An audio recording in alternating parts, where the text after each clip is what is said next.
Dieta Dukan, dieta paleo, dieta cetogênica, dieta low carb, jejum intermitente. Por que tem tantas?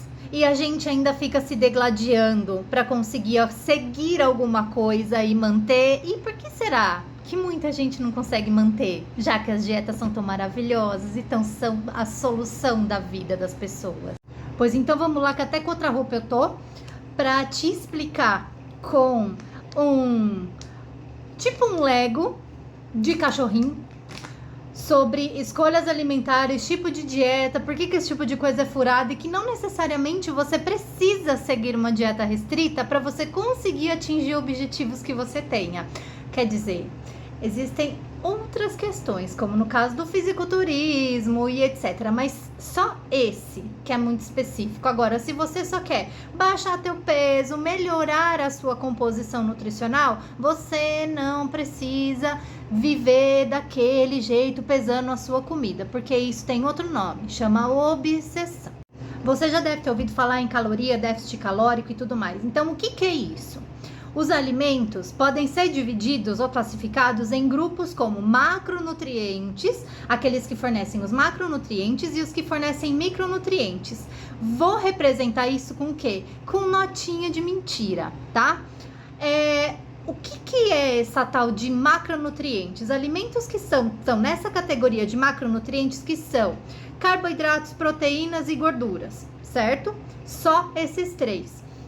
Os carboidratos, as proteínas e as gorduras fornecem energia de forma considerável para que você consiga manter as funções do seu corpo, tá? E os micronutrientes, os que fornecem os micronutrientes, são os vegetais, as verduras, os legumes, aqueles alimentos que eles têm mais esses micronutrientes do que calorias em si. A função deles é outra. Comparando aqui com uma comparativa meio... não tem nada a ver com o vídeo, tá? Mas é como se eles tivessem um peso espiritual que a gente às vezes não dá tanto valor aqui, mas a gente não tem noção do quanto eles são importantes e o quanto eles fazem a diferença na nossa vida. Então, comparando, se a gente fosse falar das proteínas e dos carboidratos, que são os macronutrientes, eles seriam equivalentes a uma nota de R$20, que tem seu valor, mas o poder dela de compra, e que seria aquilo de fornecer energia para você, ela não é tão grande assim. Já as gorduras, elas têm um poder, um peso nutricional um pouco maior, que seria o equivalente a uma nota de R$100. Que é isso? Com essa nota eu compro mais coisas. Com essa eu compro menos. Agora, pensa no quanto fornece de energia para você. Às vezes, uma colher de pasta de amendoim, daí que vem esses infernos, esses comparativos doidos, que vocês se perdem no meio desse caminho, que fica, ai, que é melhor, doce de leite ou pasta de amendoim? Depende. A pasta de amendoim, em uma colher de sopa, ela vai ter quase que 100 calorias. Ó, que não foi à toa que eu escolhi essa nota de 100. E uma colher de doce de leite, eu acho que tem 60, 50, eu não lembro, tá? Então, eu escolhi errado aqui, o de R$20 seria equivalente a 50, mas aí esse comparativo não seria muito eficiente. Mas, enfim, acho que você entende onde eu quero chegar.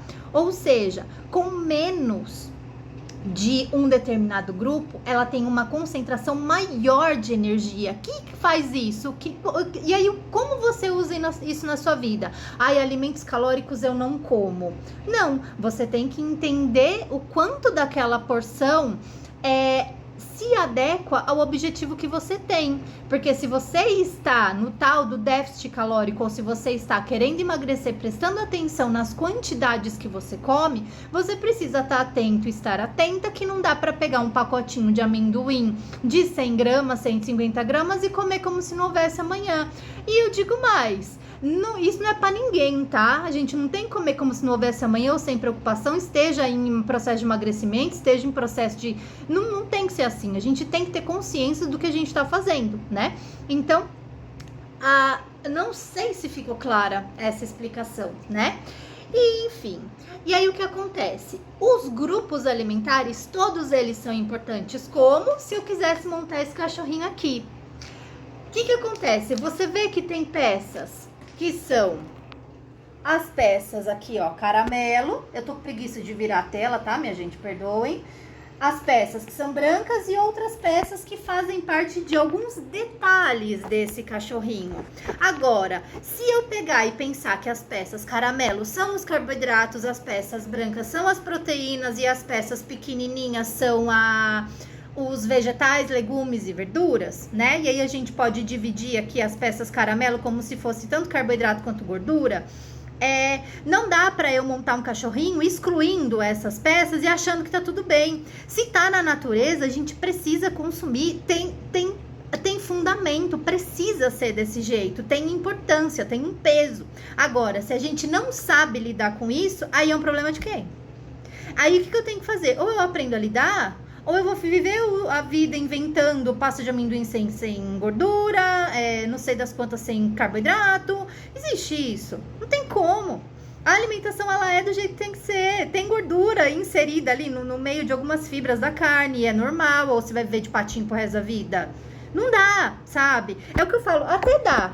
Mas e o preço disso? O preço que eu digo não é esse preço aqui, não. É esse preço de valor aqui. É o preço de estar o tempo inteiro atento e preocupado com isso, sabe? Ou seja, o que acontece? Para você conseguir montar um cachorrinho que seria o seu prato do jeito que tem que ser, e por que essas dietas sempre aparecem e sempre tem uma oscilação entre elas, uma diferença que ou ela vai restringir gordura ou ela vai restringir carboidrato. Vocês já repararam nisso? Presta atenção de como foram as dietas antigas. Sempre vai ser uma coisa ou outra. E elas vão ter sempre em comum o aumento do consumo de vegetais. Tirando essa bizarrice dessa dieta carnívora, tá? Não dá pra passar pano pra ela. E ela já apareceu uma vez chamada dieta paleo. Eu não sei se vocês têm a memória curta, eu não sei, sabe? Mas dieta paleo, dieta carnívora, é praticamente a mesma. Ai, não é? É sim. Eles mudam um detalhezinho pra vocês ficarem, nossa, baixa, exalta, idolatra e não sei o quê. Você já viram a pele daquela doutora que prega isso aí? Vou falar nada. Agora, olha a pele de uma pessoa que come bastante vegetal, que se hidrata, que tem micronutrientes, sabe? Enfim, tô falando que é pra você ser vegano, tô falando que é pra você virar vegana, não, tô falando aqui que a gente tem que ter senso crítico. As dietas já apareceram, tem um monte de história das dietas. Procura a história da dieta aí pra você ver na internet, em qualquer site. Tem inclusive sites de nutricionistas que contam essas histórias das dietas que são super interessantes. Tipo, tô aqui com um pra colar, né? Que no século XX as mais populares eram aquelas com alto teor de proteínas e baixo teor de carboidratos e açúcar. Nossa, que diferente. Nossa, por que será? Por que será que quando eu excluo carboidratos eu como menos e aí eu acabo emagrecendo? Porque é gostoso. Tudo que é aquilo que é gostoso e você acaba comendo menos, você se força a comer menos. E se aquilo é gostoso, significa que talvez você coma mais. Acabou. Tem segredo nisso aí? É o carboidrato ou sou eu que não sei lidar com as gostosuras da vida? Ou então às vezes eu tô usando a comida como válvula de escape para outra coisa. É sempre assim, ou vai restringir um, ou vai restringir outro. Acorda! Acorda! Low carb é a mesma coisa, você reduz carboidratos e aumenta vegetais. Então, se você parar de dar nome para as dietas que se segue e começar a fazer o que tem que ser feito, talvez você se livre do efeito sanfona. Tô falando que é fácil? Não, porque em alguns casos tem muitas outras coisas aí inseridas nesse meio, dificuldades, tem um monte de crença, tem um monte de coisa que a gente precisa trabalhar. Mas no resumo das coisas, no fundo é isso. É fazer o que tem que ser feito sem ficar aí dando show do milhão, sem ficar, ai, eu não consigo, ai, é difícil, mas não sei o que, mas não sei o que lá. É difícil pra todo mundo, cada um de um jeito. Por exemplo, eu sempre dou esse exemplo, eu não ligo pra massa, eu não ligo pra arroz, eu não gosto de nada disso, mas agora me dá um doce pra você ver, sabe? É complicado, né? Muitas coisas já mudaram, tem coisa ainda que eu estou mudando e vai ser assim até eu resolver partir dessa pro outro lado. E é isso. Agora, o que não dá é pra desistir e ficar procurando pessoas que falam o que você quer ouvir e não aquilo que tem que fazer. Boa tarde.